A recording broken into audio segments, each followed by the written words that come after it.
All right, welcome everyone to this week's meeting of the Clyde Sukeforth chapter of SABR. I am Bruce McClure, the chapter chair, and we always hold our meetings in conjunction with the Gardner-Waterman chapter of SABR in Vermont, Dr. Clayton Truder, chair.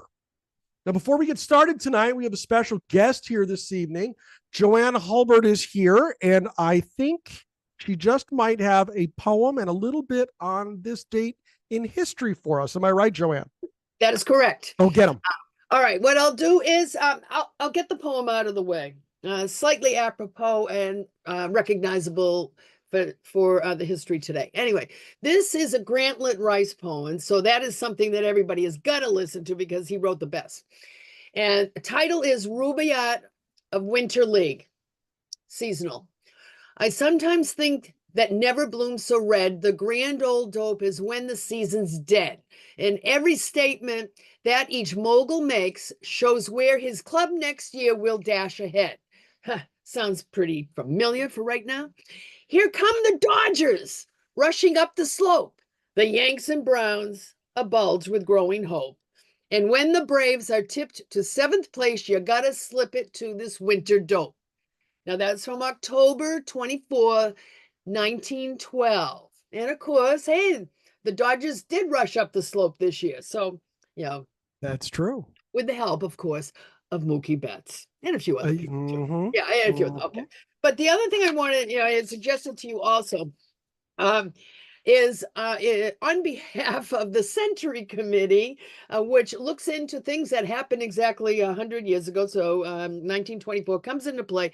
And I looked around to see if there was any baseball stories in the Boston newspapers on this date. And of course there was, because there's always baseball news on any day of the year in the Boston newspapers, including, of course, in Sunday's paper, which we get the big whole full page story of nothing but baseball. And it is done in the style of how they used to do it in the Globe over 100 years ago. And it's still written in the same format. So it's the one thing that I pull out of the paper on Sundays and set it aside and look at it the whole thing. But this is what we're going to do on what exactly was in the Boston papers on November 18th, 1924. All right. The title headline, there's a nice looking guy in the picture. I'll show it later. Former Boston University athlete sold to Connie Mack. All right, and the big headline is Connie Mack buys Kid Cochrane, gives $50,000 and 5 players for the former BU star. All right, so Connie Mack, manager of the Philadelphia American League Baseball Club, tonight announced the completion of a deal by which Gordon S. Cochrane, star catcher of the Portland Club, that's Portland, Oregon, by the way, on the Pacific Coast League, comes to the Athletics in exchange for 5 players and a cash consideration. Oh boy. Mr. Mack declined to state the amount of cash involved, but reports from other sources said it was $50,000. Pretty good for 24. All right. Denny Burns, Bob Hasty, and Harry Raconda, and Ollie Shirley, an outfielder, and Charles Rowland, catcher, are the players who will go to Portland in the deal. All right. Several major league magnates were said to have made flattering offers for the Pacific Coast star, whose home, by the way, is Bridgewater, Massachusetts. A local boy makes good on the West Coast. Cochrane, who graduated from Boston University, gained fame as a catcher still while in college. During the past season, he played in 59 games for Portland, pounding out the ball for a batting average of .388. He is 21 years old. Who is this guy? Everybody's got to know who it is. And this is his debut announcement in the newspaper about his upcoming career, which began in 1925 in the spring thereof. Who is it? Just shout it out if somebody knows. I'm going to stay out of it. Anybody know? Dixie, go. You unmute yourself, though. Mickey Cochran. You got it. You got it. It's you Mickey Cochran. Yes, exactly. Played for the Philadelphia Athletics from 1925 to 1933 and Detroit 1934, 1937. inducted into the Hall of Fame in the class of 1947. But there was his debut, young star, up and coming, rising star. My gosh, how did he get all the way from Boston University all the way out to the Pacific League? But he did. But he came back east, and that's where he gained all that fame and fortune. Football was his best sport at BU. Go figure. Right? Well, yeah, I know. They were, BU was much bigger with football than they were with baseball all along. Yeah. Harry Aganis.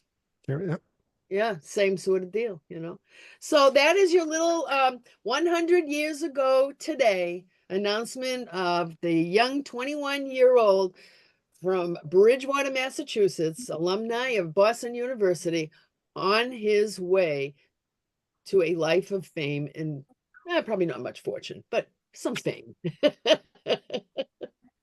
Take it away. If there's one thing I love, it's when the Boston folks come in to our chapter meetings and hang out with us, because it's always a good time and there's always great stuff that is shared.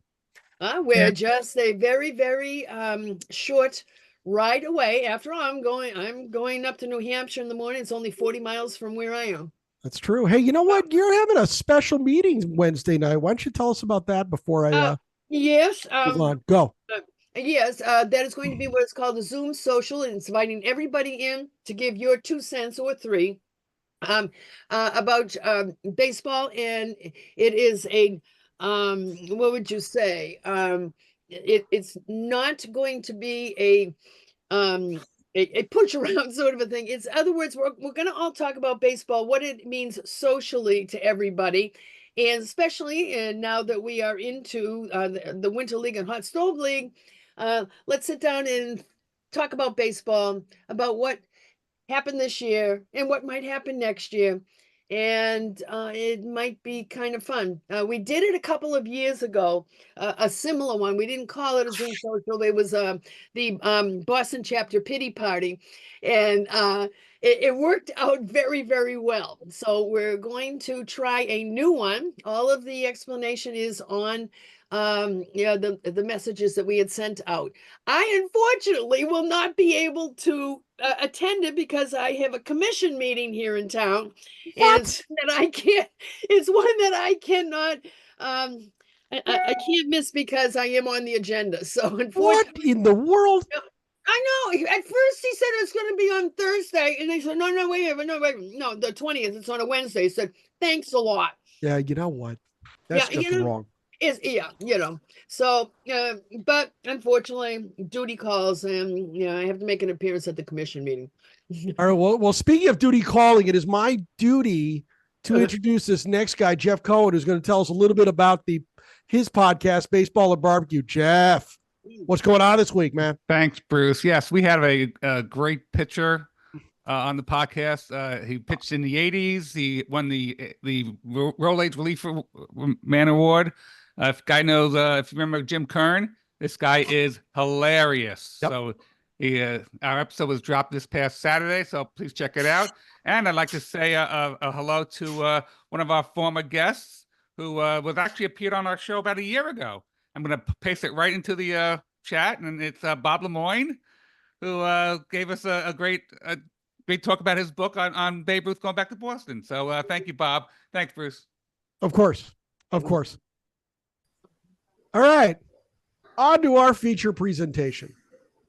By the time Franklin Delano Roosevelt took the oath of office as the new president of the United States in 1932, the country continued to reel from the throes of the Great Depression. Hoping to combat the helplessness Americans felt, the FDR administration launched a series of programs that served to get the nation back on its feet. The Works Progress Administration was the largest New Deal agency, employing millions of people from all walks of life, where citizens were hired to paint murals, write stories, build bridges and roads, construct tunnels, and build ballparks in rural and suburban communities.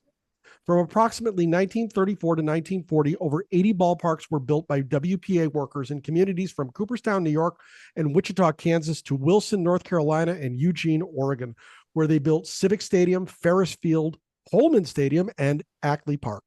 This presentation will look at 4 of the 66 ballparks as mini-biographies, providing an historical and social context on the construction of these ballparks and what they meant to their communities, where a handful of the structures remain today, the 90th anniversary of their first construction.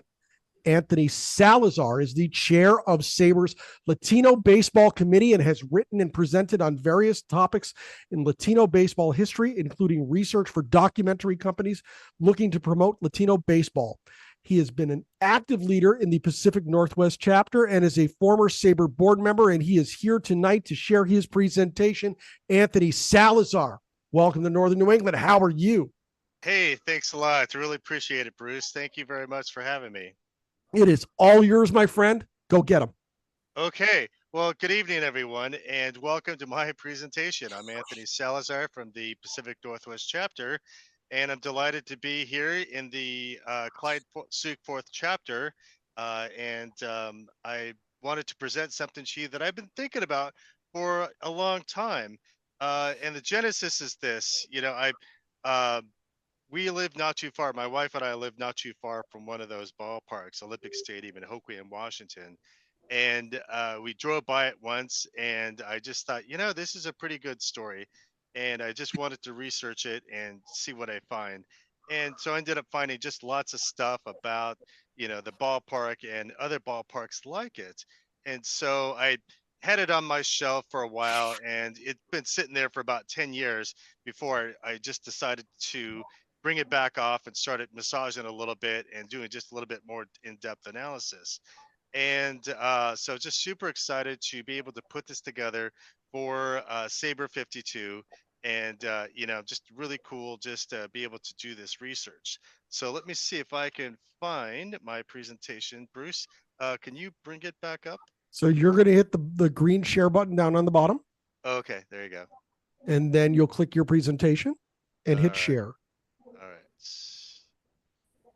Look at you go. Here we go. Let's see. Let me just get rid of you folks here. All right.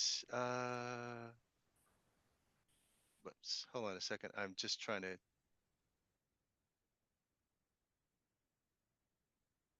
Oh well, I'll just go through this. So here's my presentation: building a WPA ballpark, baseball in the New Deal, 1934 to 1943. In the grand scheme of things, it's not really that long a period, only about 9 years. But that's long enough for this economic program that lasted, give or take, a few months. So our story begins with the infamous stock market crash on Tuesday, October 29, 1929, Black Tuesday, when the stock market loses over 500 points on a single day's trading. Obviously, the greatest economic calamity of the era, as billions of dollars were lost. And as you know, people lose everything: their bank savings, their homes, their families, and unfortunately, their lives. These drastic economic conditions created what was called the Great Depression. No jobs, no money, no food, and millions of Americans, there's no hope. Lives are uprooted and turned upside down in all domains and sectors in the United States.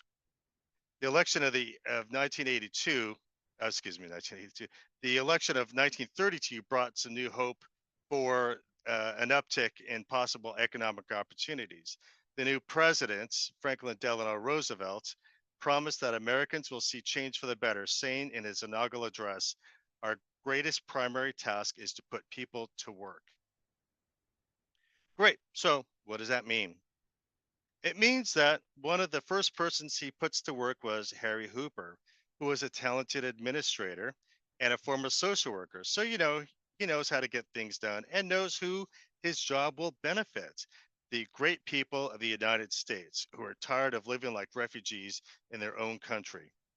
Under the auspices of the New Deal, the overarching economic recovery plan, the Works Progress Administration, or WPA, was created in conjunction with states and counties throughout the nation.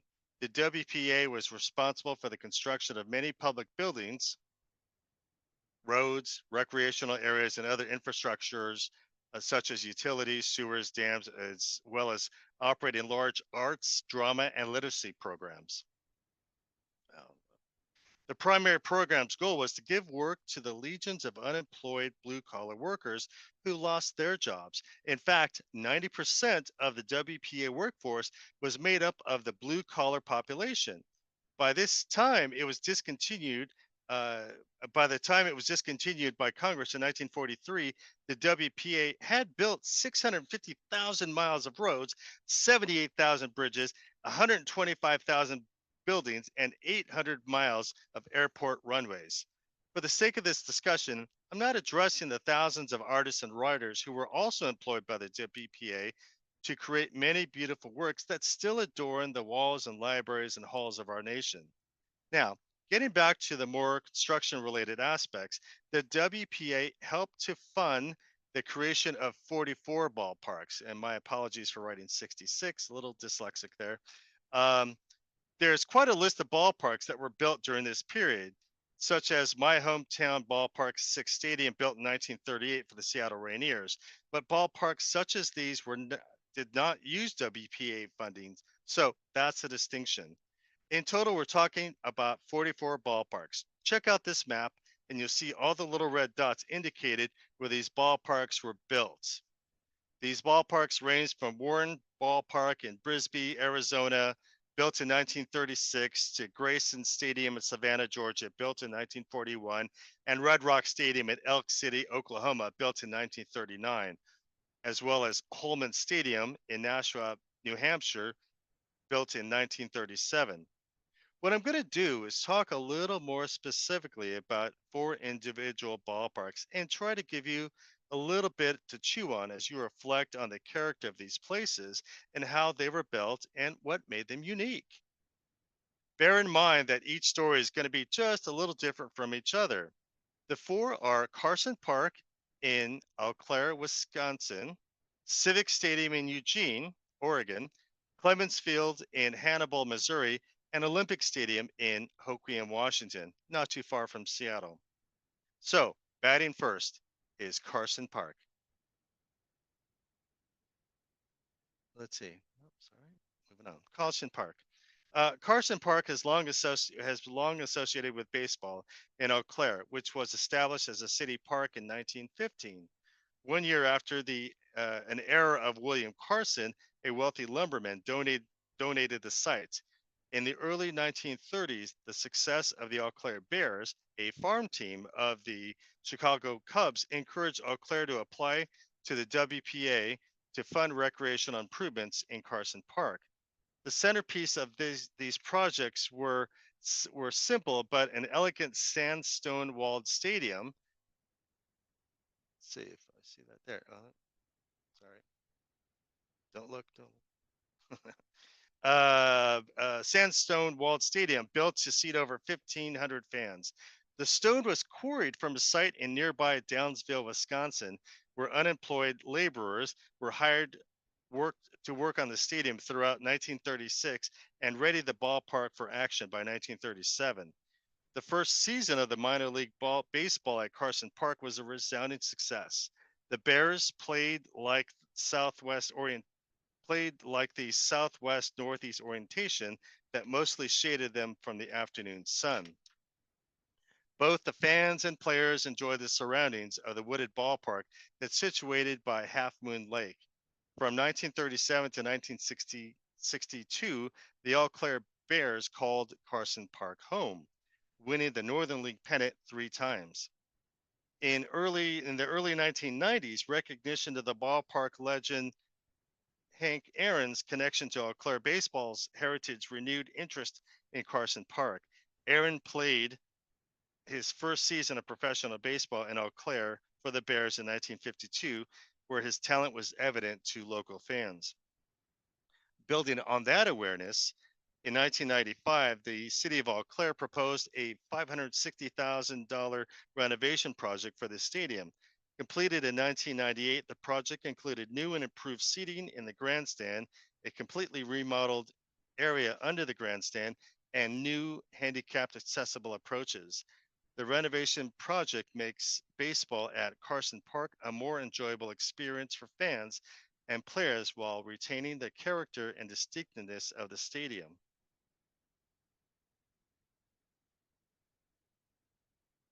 Batting second is Civic Stadium, located in Eugene, Oregon. It's the only known example of a Depression-era ballpark left in the state of Oregon. Civic Stadium was built in 1938 on the east side of Willamette Street in Eugene, between 20th and 22nd Avenue. And I'll just pause my presentation here to say that as a grad student at the University of Oregon, it was great to just walk down the street and go catch games here and there. So it's just super, really neat ballpark just to sit in and just imagine, what life was like, 60 some odd years ago. Built as a cooperative between the Eugene Chamber of Commerce, the Eugene Public School District Number 4, and the WPA. The 4J Public School District had been the sole proprietor of Civic Stadium since the construction in 1938. The land where Civic Stadium is located, known as the Amazon Tract, was deeded to the school district in 1938 with the understanding that the property was to be used for a recreation area for the school district and for the municipality. Area businesses provided many of the necessary materials, and a regional campaign spearheaded by the Eugene City District and the local community raised additional money for the stadium, enabling the project to break ground in 1938. The labor for the construction of the stadium was donated by the WPA. By 1937, there was a growing need for an athletic field in Eugene, both for the community and schools. So on December 3rd, 1937, the Eugene Register Guard printed the first article referencing the Big Amazon Park project. By December 8, 1937, a committee had been formed by the Eugene Chamber of Commerce, and plans were being formulated for a new athletic field to be built through the cooperation of the Chamber of Commerce, the Eugene Public School Board, and the City of Eugene City Council. By December 24, 1937, the WPA was reported to be interested in the development and building of a recreational center. On January 11, 1938, the Register Guard presented the facts regarding the financial plans for a new athletic field. The City Council was asked to turn over the Amazon Tract, which was held for $6,000 in back taxes. The school board was asked to contribute $6,000, and the committee guaranteed to raise another $6,000 so the first year work could be completed. The WPA was set to contribute the labor. The $12,000 contributed by the school board and the committee would be enough to grade the field and build the covered grandstand, which would seat 4,000 people. On January 26, 1938, the Register Guard reported that the park project is threatened by deadlock. Concern of who would pay the $6,000 in back tax assessments, the city or the school board, seemed to spell the end of the project. Without the deed from the city, the school board was concerned that they would not be able to secure the WPA for the project. The controversy lasted for months until it was decided to put the vote to the community. So on Friday, March 20, 1938, Eugene citizens went to the polls to vote on the issue to levy a tax to repay the debt of $6,000 in outstanding liens to the property. Voters approved the project by almost 2-to-1 margin, enabling the proposed athletic field to move forward. The title to the Amazon Tract, was deeded over to Eugene Public School District on June 13, 1938, to be, quote, used as a recreational activity for the school district and for the municipality, end quote. Eugene Civic Stadium would never have been constructed without the display of outstanding public support it received and the cooperation of numerous civic agencies involved. This unique cohesion of community development and city planning illustrates the camaraderie apparent in WPA projects built throughout the country during the Great Depression era. Essentially, the stadium helped bring both the government and community together during these difficult times. While the Civic Stadium was used primarily as a facility for high school sports and community events, the ballpark welcomed the Eugene Emeralds in 1969, which has been playing ball at nearby Bethel Park since 1955. Having been upgraded to AAA Pacific Coast League, an affiliate of the Philadelphia Phillies, the Emeralds required a larger facility and sought the assistance of the Eugene School District when plans to build a new stadium were unsuccessful. Baseball had not been played at Civic Stadium in over 20 years, but the team was granted a 3-year lease to use and improve the stadium. In August 2009, the Emeralds announced the relocation to the University of Oregon's PK Park for the 2010 season. The Eugene Emeralds cited Civic Stadium's need for substantial renovations, major problems with irrigations and electrical systems, as well as broken seats and an estimated modernization that would cost as much as $15 million. From 2009 to 2015, there were many civic and community attempts to save Civic Stadium, but in June 2015, the ballpark was destroyed by a fire when a group of 4 preteen boys were playing with the matches and burned the place to the ground.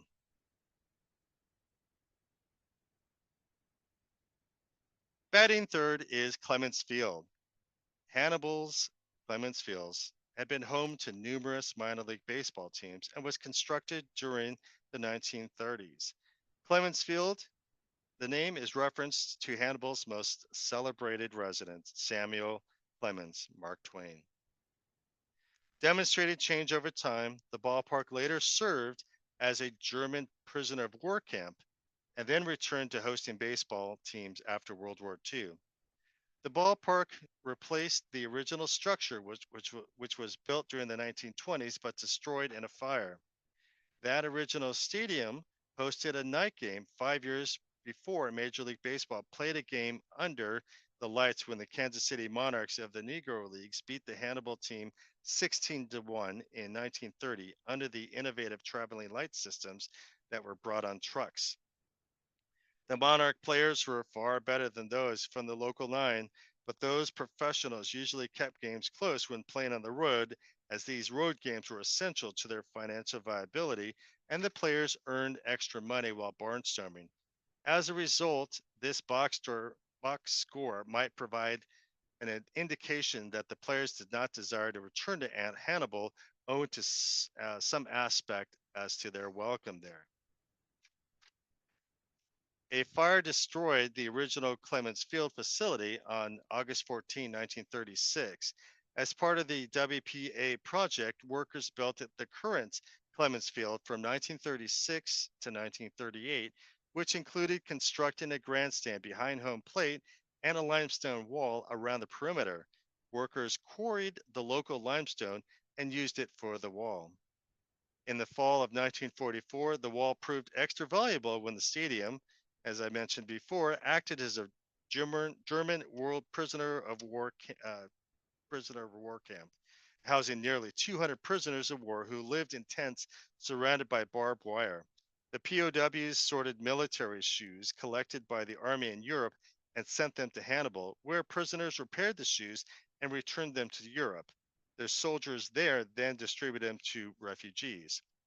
However, the field's primary function for the most of its existence involved hosting professional minor league baseball teams, which include the Hannibal Pilots, 1947 to 1948, the Hannibal Stags in 1952, the Hannibal Cardinals from 1953 to 1954, as well as the Hannibal Citizens, who played in 1955.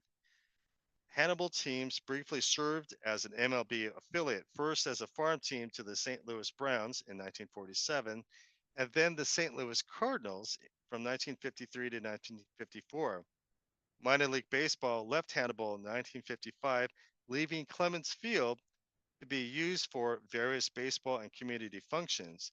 In 2008, Clements Field received a $3.3 million renovation that preserved the grandstand and brick wall perimeter, adding 2,500 seats and modern amenities.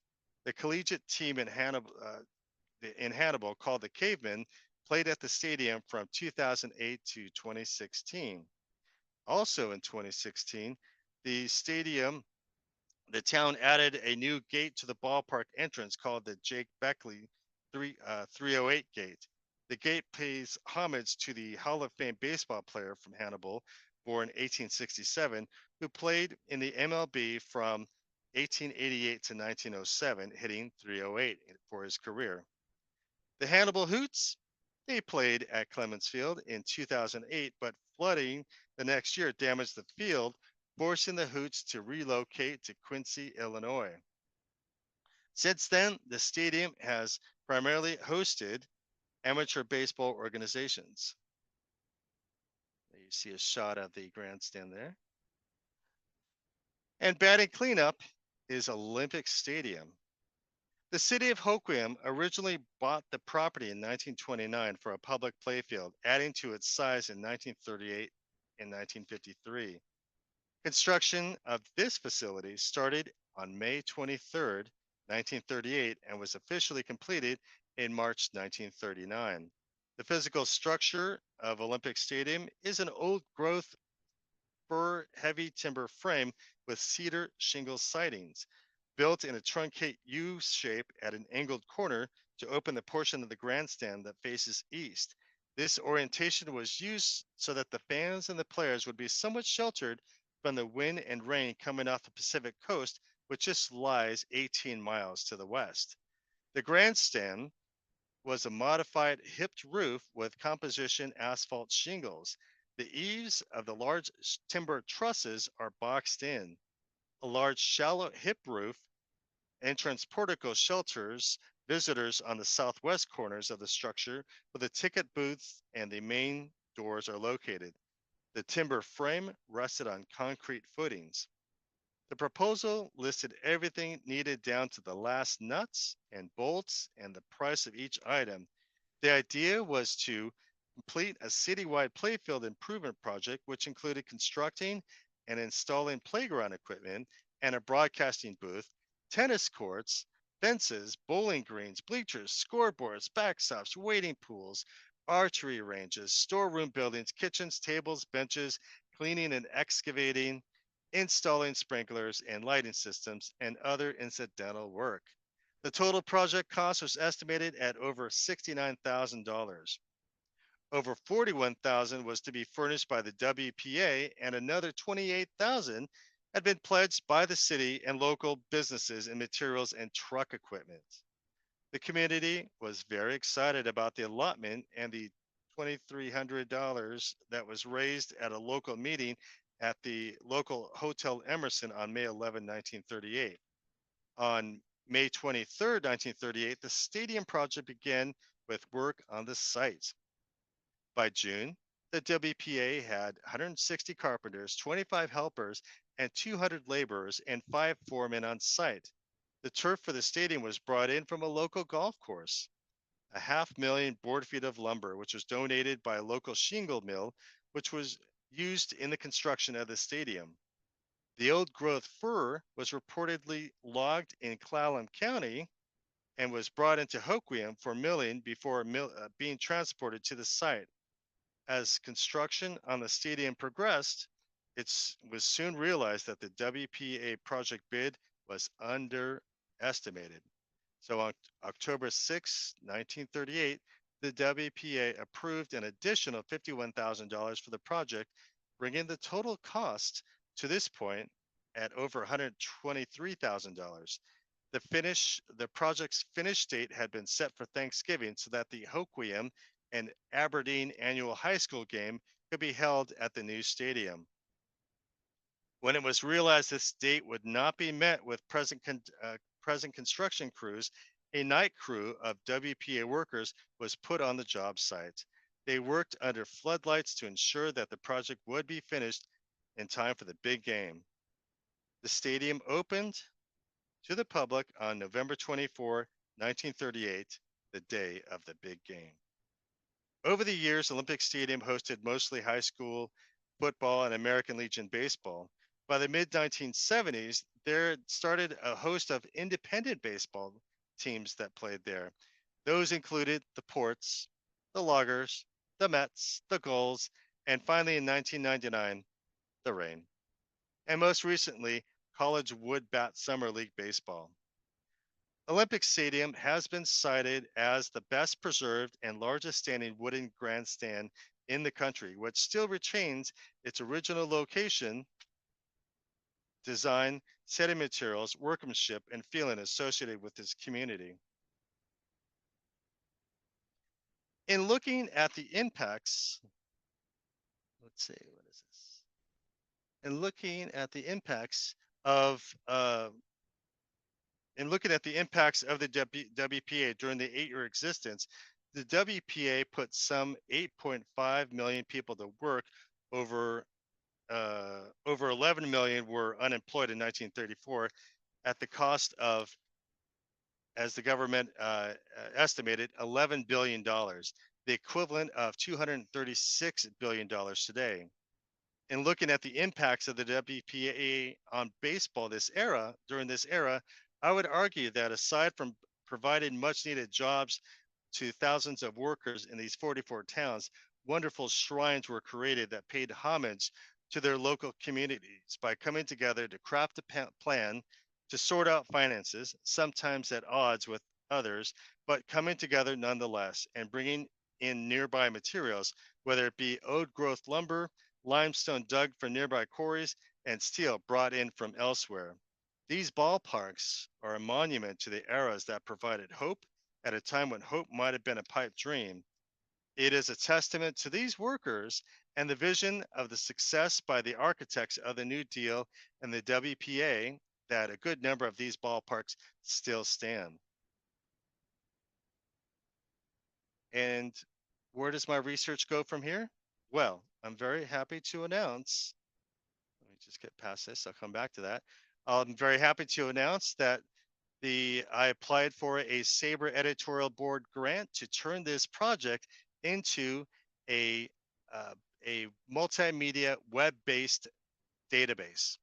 The objective here is to create a multimedia web-based database that captures all sorts of information about the ballparks, each one of the ballparks, whether it be text, photo, video, media archival, what have you. So I'm gathering a team of researchers, mostly at this point comprised of those from the Landmarks Committee and from the Ballparks Committee, and a host of others who live not too far from the ballparks. So the grant was approved, so I'm super psyched. So I've got 1 year to put this all together. So this will be a living, breathing, dynamic research project. My goal was to not turn this into a book, which would be kind of static. And I just want that opportunity to create a space so that future researchers and future historians can build upon this progress. So I'm super psyched. Again, as you see here, the rollout is expected autumn 2025 or spring 26, but I'm going to definitely be shooting for that autumn 25 date. Now, going back up to my sources, you see here the Living New Deal, National Archives, as well as the National Register of Historic Places, as well as Northwest Baseball History, and the Archaeology Channel. From further resources here. So that is my presentation. So thank you very much. Any questions? You know, one of the things that I want to just get out there, Holman Stadium in beautiful downtown Nashua, New Hampshire. Yes, sir. If you're working on this website and you need a little help from our chapter, let us know and let me see as if I can get some folks to get involved to give you a hand, Anthony. Has anyone been to that ballpark and can you describe what it's like? It is a little tiny thing, seats about 2,800 people. The Nashua team's offices are actually a trailer off to the side. It's a college wood bat league that plays there in the Futures League, same league as Brockton and New Britain. Excuse me, Donnie Newcomb played there. Roy Campanella played there. Oh, cool. Sukeforth was also there at one time. Is there any monuments or anything like that devoted to them? There are, you mean, yes, there are, Thank you. there are some plaques on the side of the ballpark. If you don't have pictures of those, I can get out there and grab some nice photos for you if you want. Yeah, thank you. So, all right. So if you have a question for our presenter, Anthony Salazar, tonight, please go down to the bottom of the screen and hit the react button. Once you hit react, you'll see another button that says raise hand. Click that button, raise your hand, and get in line to ask your question of our presenter, Anthony Salazar, tonight. First one up is Molly. Molly, go get him. Yes, ma'am. Hi, Anthony. Thank you for presenting to us tonight. Hi. I was just curious because I'm originally from Connecticut, what the Connecticut stadium was that was built. Oh, yeah. Yeah, let's see. I've got my handy dandy list, and let me look at that. Connecticut. Here it is. Muzzy Field in Bristol, Connecticut. Know it well. It's seen brick, concrete, and steel. Bruce, is that where the Rockcats played? So Muzzy Field was, she's right. It's where the New Britain Rockcats used to play as the Bristol Red Sox. Okay. When Joe Buses bought the Bristol Red Sox, he moved them across town to New Britain to what was at the time a new ballpark that was actually a little bit smaller than Muzzy Field, Beehive Stadium. But the Bristol Red Sox were there for a long time. She's right. Yep. Cool. Thank you so much. Appreciate it. Joe Ross. Oh boy. Oh, Buckle it's all up, good. Anthony. It's Nice. It's all Joe. good. All right. Joe. How you doing, Anthony, man? Doing all nice, right? nice presentation. Very lovely. I appreciate it. It was good.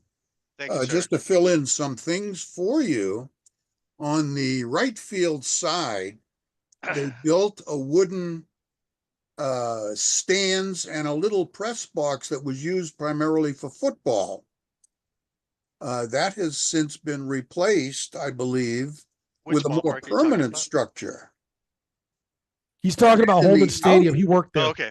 Thank you. Appreciate that. And Holman. then in the outfield, they did Mhm. some finish work to put a little patio just outside the fence in left field. Nice. There is also a couple of plaques there. There's retired numbers on the wall from Newcomb and Robinson, Sweet. who started their career. They were the first black ball players in organized ball that played there. Gotcha. And that's where they got their start. There were some other areas. They used to have a green area of grass next to a makeshift concession stand where people would sit because the 4th of July is a big date.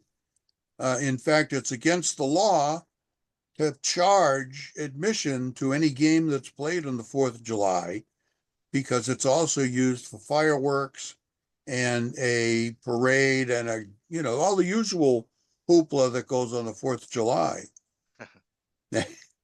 Right. Nice.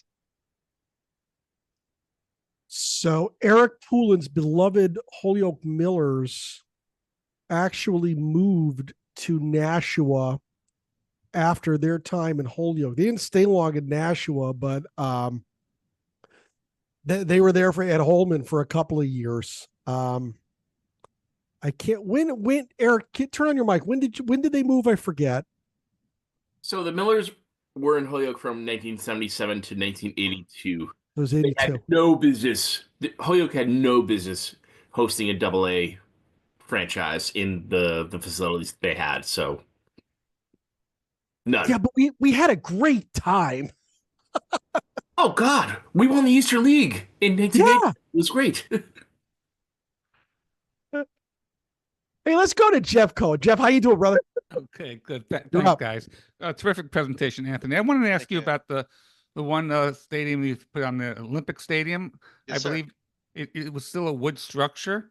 Yes, sir. Any plans to upgrade that to make it like fireproof or something?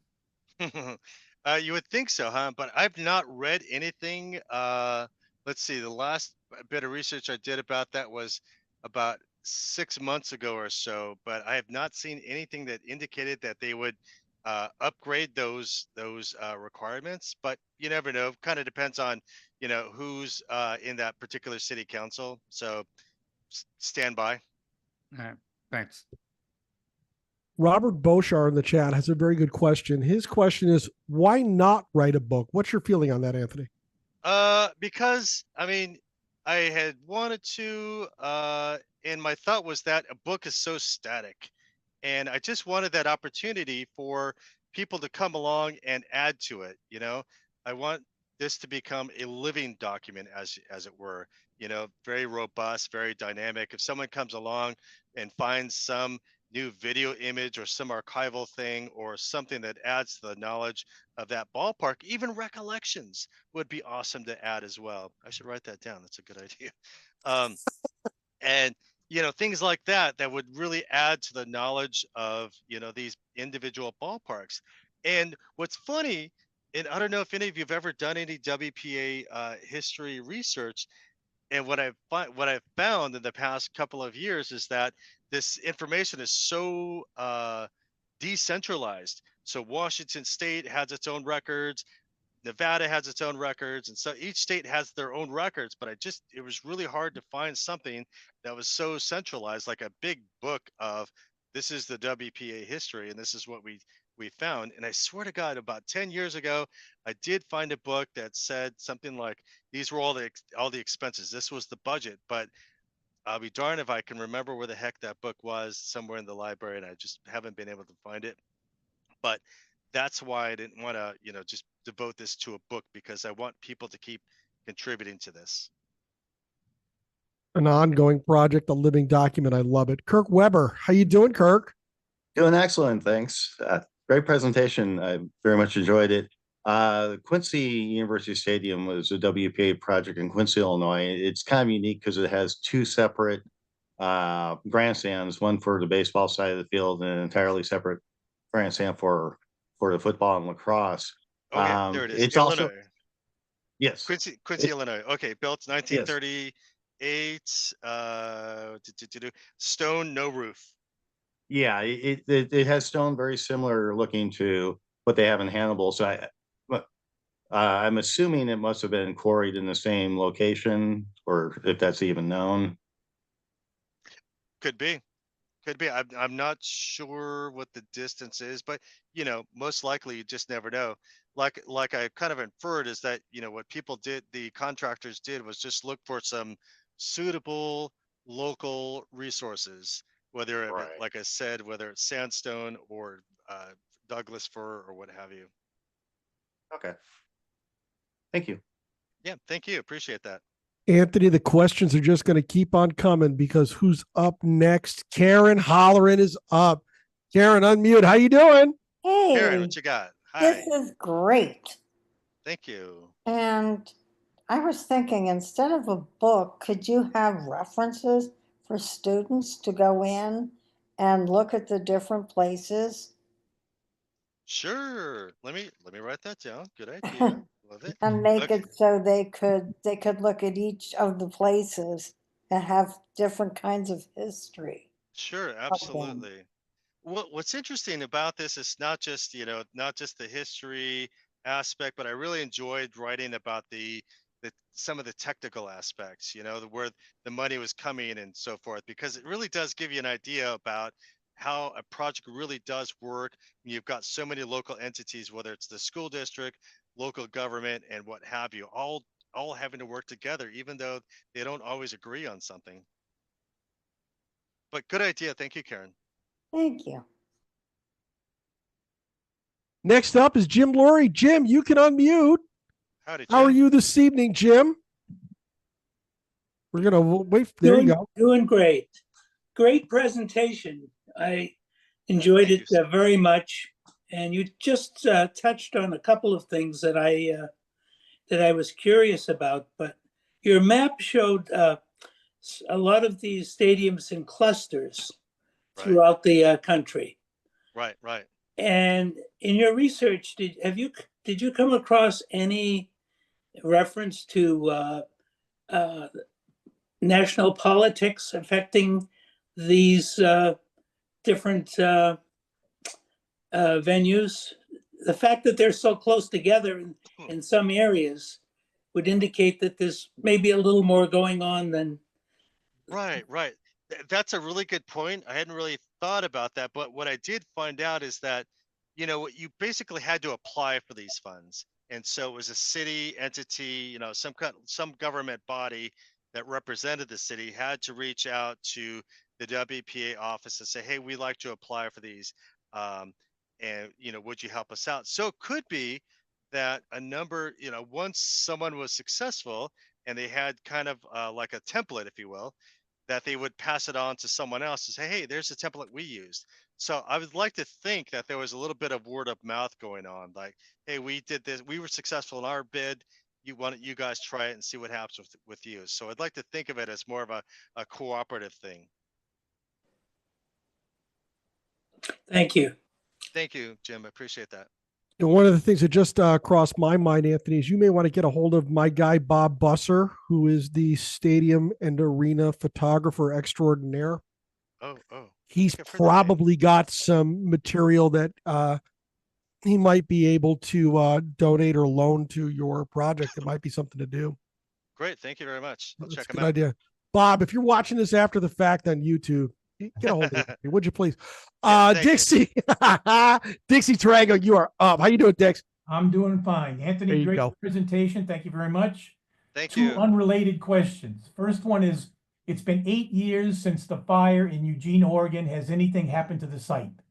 No, as a matter of fact, the school district, you know, I think it's just sitting there rather vacant. I have not seen any pictures, although I'm going down to Eugene soon. As you see, I'm an Oregon Duck, go Ducks, to go visit it, you know, that site and talk to some people over there, as well as the folks at PK Park. Kind of on a somewhat related note, you guys might know that a lot of the minor league ballparks are having to conform to MLB standards, and PK Park has to conform a little bit, not as much as a lot of those ballparks, but you know, they still have a little bit of work they're going to do. So it's, again, PK Park, they're sharing with the Ducks and the Emeralds. So it sounds like that relationship is going fairly well. But like I said, I need to go and see that Amazon track for myself and take some pictures. Okay, second question. Sure. For all the people on the screen here, we've probably all heard about the WPA 40, 50, 60 years ago. While you were doing on your research, did you find out anything about the WPA that you didn't know or found fascinating? I'm sorry, Dixie, was that to me or to the group? No, to you. Oh, absolutely. In your work, did you find anything about the WPA that you didn't know before? Well, you know, I've got degrees in American social and urban history from UC Santa Barbara and University of Oregon. So I study this quite a bit, and I'm just still amazed at how much like I just read some of those crazy stats about how many, you know, hundreds of thousands of miles of roads were built. And I think about the artwork, you know, that was created at this time, and the music that was created, all the stories that were created. I just think that's just a phenomenal thing. You know, I get, getting a little chills just thinking about it, because, you know, how much this program really bolstered the dynamic aspect of American culture. And I think that's not really talked about enough, you know, and I'm looking at Joanne here on the screen, and I'm sure she would feel the same way. You know, how many poets, Joanne, were, you know, bolstered by WPA? Oh, absolutely. Matter of fact, you know, thinking about this recently, you know, speaking of WPA projects, I just finished up, I don't know how much more I'm going to find, but a local man, a writer, who he wrote 5 novels, ended in 31. Depression comes on, nobody's buying novels, and he put in for a WPA project. And he did a deep dive into local research, deeds and grants. And I mean, I was cursing him halfway through it, because hundreds of these deeds, he'd go into, you know, Cambridge and Boston and everything, and research all this stuff, put them into notebooks, and the stuff is languishing in files up until now. And I said, you know, be able to share these things, get them off the paper, get them onto a USB drive, if anything, and so we can disseminate them. And, it's really important to look back into the backlogs of these things and get them Yeah. out there. Right. And then the other one, I was just taking down notes. There's a small ball field in Douglas, Mass. And I am wondering if it might have been connected with WPA. I haven't been down there in a few years, but I remember there was this big plaque up there. I'm going to go back there and Sure. check it out and see whether or not. I don't think that there was a big major or minor league. Well, I don't know. Connie Mack might have used it in the Blackstone Valley League. And so that might qualify for it, and it would have been at that time. This will be a good one to add.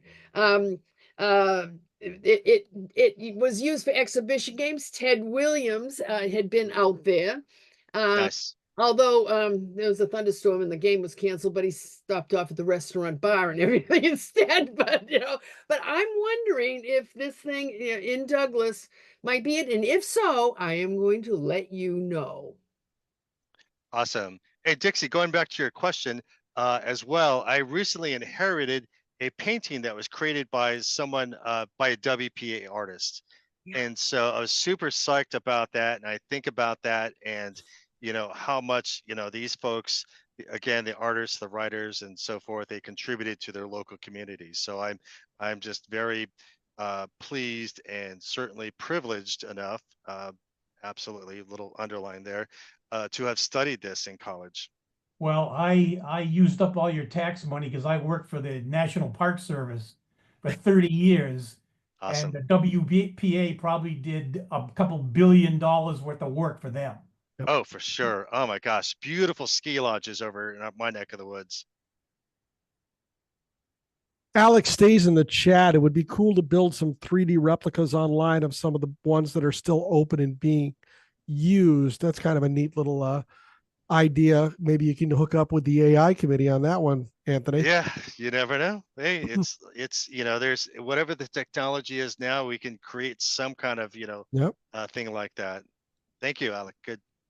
Tom Emerson, shout out to my hometown stadium, Roosevelt Stadium, Jersey City, a WPA project. The professional debut of Jackie Robinson.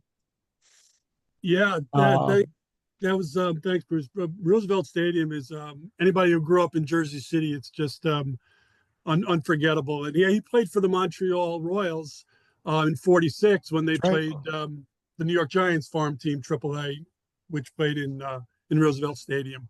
But yeah, it was Frank Hague, of course, the mayor of Jersey City, delivered the votes for Roosevelt every year. So he got a lot of money for one of the best hospitals in the country, for Roosevelt Stadium. And it was high school football played there. So great presentation, Anthony, thanks. And if you need any kind of help with the Roosevelt Stadium part in your next steps. Yeah, absolutely.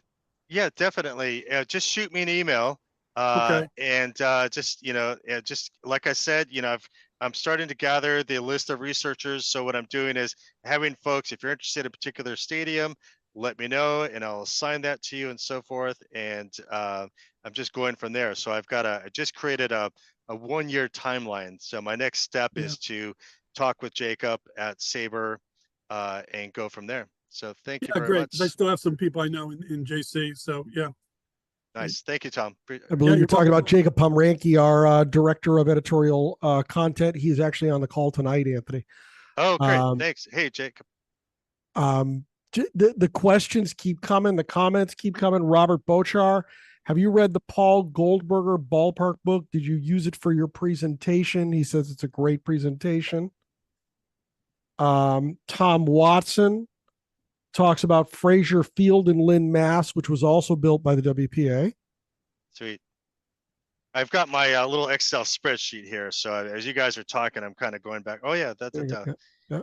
And if you're watching this on YouTube after the fact, this specific conversation is one of the best things about SABR, the collegiality and the willingness to work together. And that idea that you can bring a group of people together under the umbrella of one subject, baseball, and as the conversation flows, they find they have so many things in common and things that they can do for one another to further the research and knowledge of our great game. Greg Fagley, you are up. You can unmute and go get him, my friend. How you doing, Greg? Doing great. Hey, Howdy, Greg. hi. I really enjoyed your program. It was awesome. Thank you, sir. The question, my question actually was already asked. Jim asked my question, so I guess I just wanted to make an observation, and that was the fact that all of this work got done during FDR's presidency is really amazing. I mean, it's such a short window of time for the idea to be created, and then for the work to get done, for sites to be selected. It's just amazing. So my question was going to be, what was considered when for selecting the sites that were chosen for new ballparks? That was going to be my question, but Jim has already asked that question. Well, okay, I can answer that with kind of an interesting anecdote. So let's go back to the Hoquiam Stadium, the Olympic Stadium in Hoquiam. Now, in my research, they wanted to build a ballpark, and the problem was that the Aberdeen community, Hoquiam and Aberdeen, are right next to each other. So you might have inferred that they were rivals playing that Thanksgiving game in 1938. So Aberdeen wanted it, Hoquiam wanted it, and I believe it was something like almost like a coin toss. I'm trying to remember how it actually wound up in Hoquiam. So they were, sometimes it just came down to the rivals, if there was a coin toss or who had a little bit more pull than someone else. And I'm trying to remember, and I'm thinking that it was also, they were trying to build it maybe in between that line between Hoquiam and Aberdeen. So as close to one of the communities or the other. So sometimes it's just happenstance. And sometimes again, in other cases, it was building upon, site that was there before. Like there had been a fire, a couple of these places in earlier, and they just wanted the funds to kind of rebuild it and make it a little bit more grander. But yeah. What about the criteria that was used in making in choosing sites? Can you provide any information on what about that? Yeah, I think it'd be something typical that you'd see today. Is it how accessible is it? Are there roads? Doing their own environmental impact report. That is, trying to figure out what's the best location, what's not going to flood. Again, where are the most available resources nearby? So I think a lot of those considerations were factored in when considering a site. Awesome. Thank you. Thank you. Appreciate that. Look who's back. It's Joe Ross. I'm back. One of the things I'm going to inject in Fraser Field, that's the only real ball field that I used to play on. Back in high school days, I used to play sandlot ball there, and actually played with a player who became a major leaguer. A guy by the name of Mike Hegan, nephew of Jim, if I remember correctly. Okay. Also, I used to go there in softball. They had the King in his court, if you remember them. He was a four-man crew that played barnstorming all over the country. He was so good at softball, he would strike you out blindfolded and pitch to you from second base. But that's another whole story. More about Holman Stadium, however. Okay, they put up a new scoreboard, so they've made improvements over the years. Mm-hmm. They also were home to the team I worked for, which was the Nashua Pride. I can't tell you all the affiliated names of the clubs they played for, because, of course, every time they got a new parent club, the name changed. So it was all over the place. I can tell you that right now they play as the home of the Silver Knights, which is the collegiate wooden bat baseball league. They also host games from 3 high schools, at least Riviera University. What else? Oh, the seating is about 3,000 today. So that gives you an idea of how much they've done there. And they also added above the press box some luxury seating, which of course enhances how much money you can make, which is the important thing. there is a plaque. They've also hosted some international teams, if you really want to know, like the Yomiuri Giants, the Osaka Buffaloes, and a whole bunch of others that they've done hosted over the years. Sweet. So that's part of the historical perspective of the whole place. Right. So that's the legacy there. Oh yeah, absolutely. And that's the thing. That's what this project's all about. It's about how do we build upon a legacy of the structures, and how do we pay homage to those builders back in the 1930s and so forth. We're coming on the 100th anniversary soon. And, you know, that's what I'm thinking about as well. How do we pay homage to that most important program? The major plaque that they have is actually about racism, not about specific players. I used to have a picture of it. I don't know what happened to it. Nice. Thank you. You're welcome. My pleasure. Questions keep coming. Ryan McClanahan, you are up. You can hit that unmute button, my dude. How you doing? Good. How you guys doing? Terrific, man. You're up. Go get them. All right. So I thank you so much for this. This is really great, Anthony. I noticed that these parks are they're historic landmarks. So what's the criteria for a ballpark to be considered a historic landmark? That is a super great question, and I'm just looking for the applications. So each one, and I'm kind of doing this because that's how thick the file has to be. So the paperwork is like, it's like maybe 60, 72 pages or something like that. So someone has to kind of like be the project lead, if you will. And usually that's someone that has kind of an architectural background. So they could be working with, let's say, let me pull out a name here. They could be working with Friends of La Palma Park in Anaheim, California, which was built in 1939. So these folks could organize and talk to a historical architectural company and so forth, and start working on the historical registry, and then apply that to the Department of the Interior.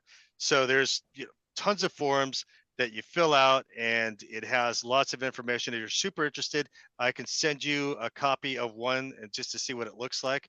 So what I'm hoping is that, with the researcher help, is that we could help determine which one of these ballparks are also on National Registry. I don't know. I know a handful, but I don't know if all 44 are historical landmarks. And actually, I know that for a fact that they're not. But it'd be good to see how many of them are. But like I said, if you're interested in what that looks like, I would be more than happy to send you a copy. But it's thick. Okay. They asked lots of questions, some super good information about whoever filled these things out, really knowledgeable, had a lot of really specific information that I was able to kind of glean on in writing these reports as well. They took lots of pictures. There were diagrams, historical diagrams, current diagrams, and so forth, and really made the case as to why this, property should be declared a historical property. So I was just really, really indebted to, those diligent people that filled out these forms. I have a follow-up to this too. Do they take into consideration the ball player, a certain ball player that may have played there as well? There had been certain instances. For example, they at the Eau Claire Park, they really did pay homage to Henry Aaron, and you see that in the paperwork as well. So I think that's a really good indication, and having the monument there certainly helped their argument. Okay. Awesome. Thank you so much. Thank you. Appreciate that, Ryan. Anthony, you think you're off the hook? I guess not, huh? No, you're not off the hook. Karen's back up. Karen, how you doing? Go get him. Fine. Karen. I have Howdy. one question. I saw that you had a marking for Iowa, and they have Yes. the Woodman. It used to be the John O'Donnell Stadium. Let's see. I've got Alliant Energy Field in Clinton, Iowa, built in 1937, comprised of concrete and steel. Well, this is in Davenport. Okay, Davenport. Let me move down the list because I've got my list here. Davenport, or are you It was Davenport? the John O'Donnell Stadium. Okay, hold on a second. Looking down my list. Huh. I don't see another Iowa. And Karen. it's the modern Woodman Park. Okay. And it's minor league baseball with the Quad City River Bandits. Gotcha. Well, let me make a note of that, and I'll certainly add that to my list. Davenport, and I am familiar with the Quad City River Bandits. Davenport, Iowa. Okay, I'll research it and get some more information out. Thank you, Karen. Okay, thank you. Thank you. Last one for tonight is Dixie Tarango. Dix? I got one addition here for Ryan. Ryan, anytime you get involved with National Historic anything, you can bet that it is complicated documentation, and that is a vast understatement. For sure. For sure.